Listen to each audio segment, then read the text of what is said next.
Guys, welcome back to What's Not Sports. This is the Pulse Check, episode 78. And guys, it is State of Origin today. Game 3, the decider at Suncorp. Unfortunately, I'm not there. I'm very disappointed in myself. I would love to be there at Suncorp. But we're here. We're here filming the podcast, getting it out to you just in time for the preview. It's going to be a quick one.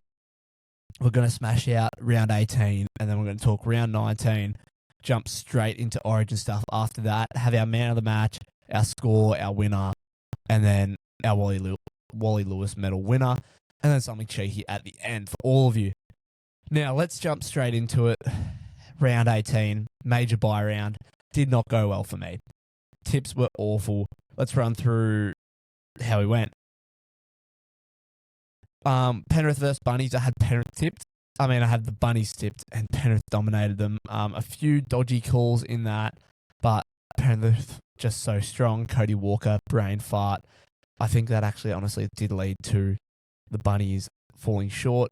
Dragons versus Tigers, I didn't get to watch this full game, but wow, the Dragons, 2 wins. Who would have thought? Who would have thunk it?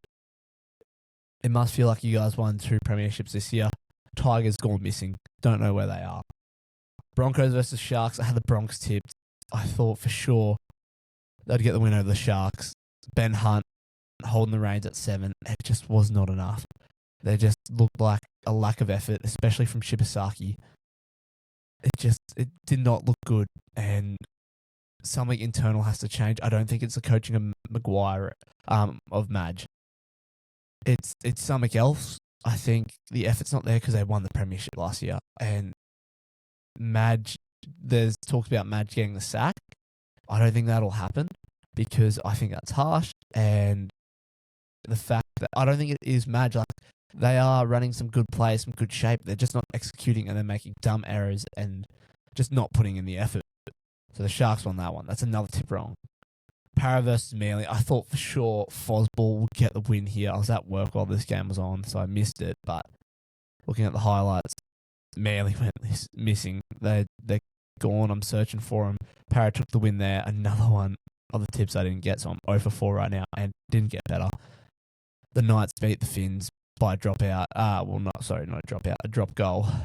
13-12. I know the Finns had 7 players out. Newcastle still had a few, but the Finns, I was really going. I believe in their depth, but they might even have 7 players out, something like that, 6 or 7. But I might be the worst tipper ever. 0-5. Let's move on to round 1 of the NRLW. Let's see how we went there. It was definitely a bit better.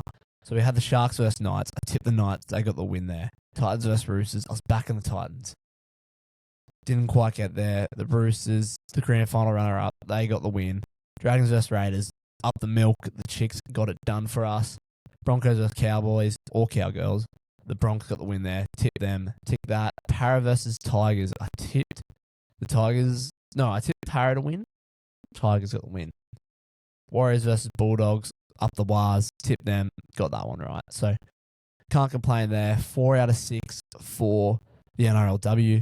Very happy with that. I just want to ask you guys' opinion on the ruling with the socks. A lot of the girls have cut their socks and they're wearing grip socks in their boots, and the NRL aren't happy with it. I think it's fine. I think they should, if there's a problem with it, they should just make team socks with grip on them. Obviously, I think it's an overreaction, and I feel bad that so many players, there was a lot of charges and fines with the socks, and I just thought it was interesting and just stupid, to be honest. Right, let's speed run this. Round 19 tips, NRL. The men's. Let's get it. Tigers versus Warriors. Bang, we're tipping the Wars. Boom. Dolphins versus Sharks. The Finns. Dolphins are just the superior sea creature, so we're going to tip them. The Bulldogs versus the Raiders. Oh, up the milk. How do I say it? Josh Papali is back. Dane Laurie is back. Noel Martin, our main man, Noel Martin is back. Yes. Come on, guys. Just so many good things. Matty Nicholson back. Seb Chris on the wing. Simi Sasangi's still there. I'm very happy with this team. Jaden Bradley's been dropped, I think, to New South Wales Cup. Like, I feel a little bit bad for the bloke, but if you're just not up to the standard that these boys need to be, I think this is the strongest team we've put forward so far this season. I honestly wouldn't mind to see Kobe Black put on the 7 jersey for A grade, but I don't think it will happen this season, maybe next year. So we're tipping the milk there, obviously. Roosters versus Parra. Roosters are winning that. They get their 7 players back from injury. I mean, not from injury, from State of Origin. Bunnies versus Knights. The Knights are just too strong. Bunnies are just, I think they're having too many brain fades, and it's not good coming from Cody Walker. And there were good glimmers against Penrith, but it just was not enough.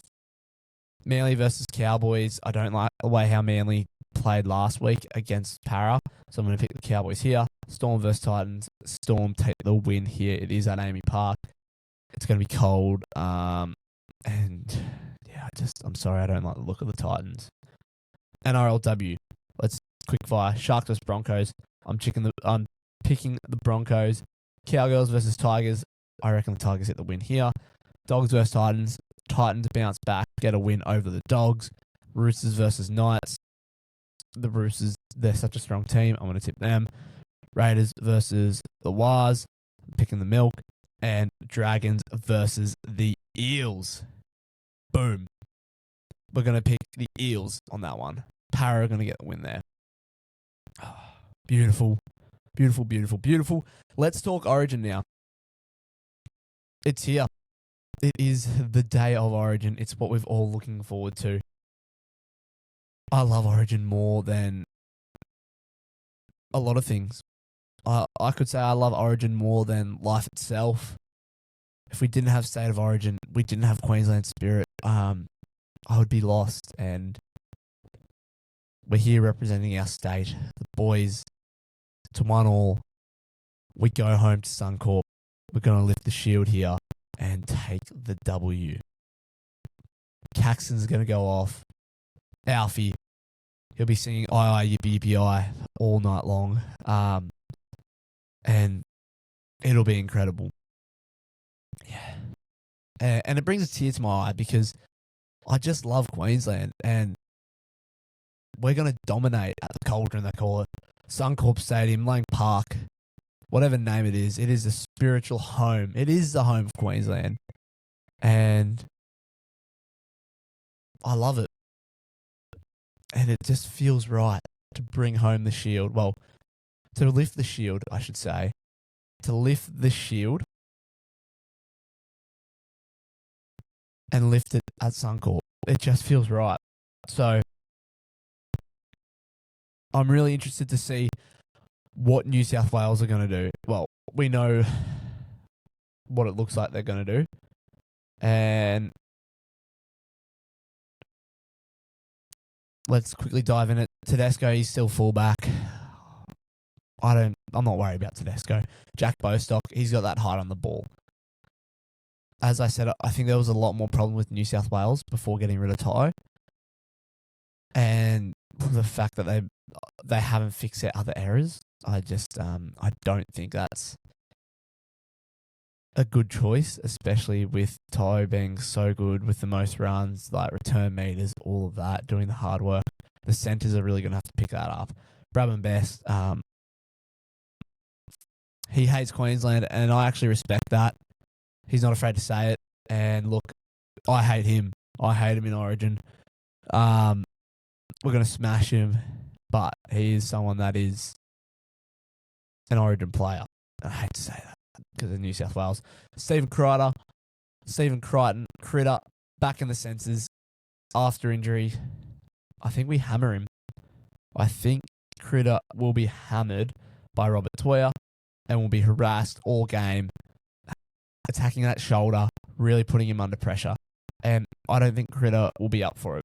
Mark Nawanganita-Wase, I do love Marky Mark, but yes, he's an aerial threat, but Cobbo's got him covered. I'm just saying it now.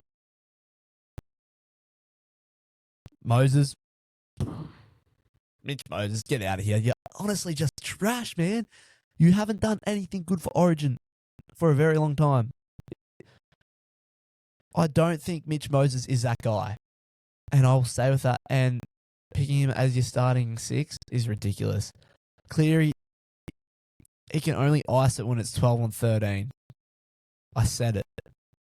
Payne Haas, he will be sold for him. Reece Robinson, what really ticks me is calling Reece Robinson and Liam Martin having a crack at Harry Grant. How can you say that when you're from Penrith or from the Roosters? And how can you say that when you got Mitch Moses in your team and he is the number 1 ref harasser? Every single call about anything, even when Mitch Moses kicked a winning field goal, was milking for a penalty, got it, stood up, was okay. He was arguing with a ref about getting another 2 points. That is ridiculous. So how can you say that? Phil Gould calling Harry Grant a cheat? That is huge coming from you, mate, and your state, man. You got Mitch Moses on your team, and you're talking about, can't talk to a ref. Man, Mitch Moses does it every single week. It is disgusting that he does that like that, and then you come out and say Harry Grant's a cheat for doing it. Double standards. That's why I hate New South Wales. Mitch Barnett also joining Payne Haas in that front row. Could be useful for him. Who knows? Hudson Young, Liam Martin. We'll just put the pressure on him. I think Kurt Capewell will just scare them both, to be honest. Isaiah Yeo, lock. Why aren't you starting Cam Murray? I'm really looking forward to the Queensland side. We're not even going to touch on their bench. Ola Kawatu, why isn't he starting? Cam Murray, why isn't he starting? Ethan Strange, why isn't he starting? Kohler, honestly, would pick Kohler over Critter. But what do I know? I'm just a two-headed Queenslander, apparently. But I don't care what the people say. Because Queenslanders get Origin. Nanai is going to be deadly off the bench. Max Plath, the same. Carrigan could be incredible. It's just a very unchanged Queensland side, and I love it. Sam Walker's going to have an incredible performance. And I just think we're missing out a little bit with Lindsay Collins, but having Carrigan back, that's huge. Having Nanai come into the squad after dominating Penrith a couple of weekends ago, I think we're running on confidence. We're going to be in the cauldron. We're going to be at Suncorp, and I think we're going to see very frustrated New South Wales players giving away errors and just see Queensland feed off that energy, and it will be beautiful. I'm really excited for Ponga to just get going, you know. Robert Toya. Let's see him get a try. Let's talk it now. Let's talk what my thoughts are for tonight. Let's talk about it. Who do I think's going to win? I'm tipping Queensland to win. The score, 38-16. It's going to be punishing. Man of the match, I think the Hammer is going to get the man of the match. I've got a feeling he's going to be deadly. I'm really excited to see him. I just got a feeling, you know, when you get that feeling about the Hammer and the Hammer is just on, he's on. So, really excited for that. Wally Lewis medal winner, Sam Walker, it's got to be. He had a man of the match performance in game 1 when we lost. He got man of the match game 2 when we won. And look, he probably could get man of the match in game 3. I just don't want to pick him again because I just want to spread the love around Queensland. But I do think he gets the Wally Lewis medal. And I think next year we'd struggle picking between him and Dearden. Our 2 sevens back-to-back Wally Lewis medal winners, both having incredible series, stepping up, big dog games. It excites me to see what the competition's going to be. I mean, it's good because they're both pretty young still. Cam Munster, I don't see him moving on in 3 years, maybe in 3 years' time. And then you see Dearden and Walker together in the halves. Could be deadly. And that's what I was worried about. I was worried about, what do we do? Dearden's out. Sam Walker's really stepped up this series and has been incredible and shown that he is ready for a big stage. And I love it. I love everything about it. Origin. I love it. Guys, the podcast is coming to an end, but I'm going to leave it with this, and I'm going to say it twice. In 2020, they called us the worst team, and we had Edric Lee. But the Blues are shaking in their boots because they're going to see charging Maroons is all they can see. We're bringing the Shield home to lift it at Suncorp. It's how it's meant to be. Queensland in 3, baby. Let's go. State of Origin, fire up. Do it for your state. Do it for your mate. Do it for your family. But go out, boys. Go get the dub. Don't let New South Wales think that they've been the better team this series, because they haven't. They didn't deserve to win game 1. They didn't win game 2. We deserve to win game 1. We won game 2 like we deserve to, and we're going to win game 3. I don't care what any New South Wales idiot has to say, but that's what I think. And I think Queensland just get Origin. We all know that. And it's the Queensland spirit that's going to drive them over the finish line, get over that try line, score. Sam Walker's going to continue his perfect conversion rate in Origin, and it's all going to be incredible. And I'm going to say it again. In 2020, they called us the worst team with Edric Lee. The Blues are shaking in their boots as a charging Maroon is all they can see. We're bringing home the Shield to lift it at Suncorp. And that is how it's meant to be. Queensland in 3. Let's get it. Fire up Queensland. And that's the end of this episode of the Pulse Check. Catch you next week when we debrief on the Queensland win of State of Origin. See you next time, guys.